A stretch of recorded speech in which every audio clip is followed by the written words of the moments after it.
Ito po yung Block 1, Lot 31 dito sa Sofia Duplex natin kay Linville, San Antonio, San Pablo, Laguna. Ayan. Again, congratulations po sa aking client. Nabil niya po ang napakagandang corner lot na ito. Ayan, no? Napakalaki ng kanyang lote. So, yun yung kanyang unit. And hanggang dito yung kanyang lote. Ayan. Hanggang dito. So, sobrang lawak pa niya hanggang dyan.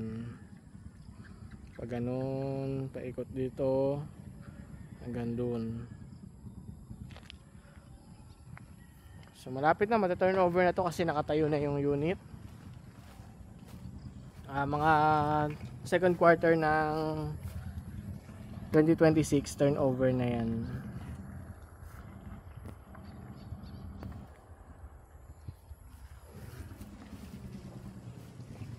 Again po, congratulations.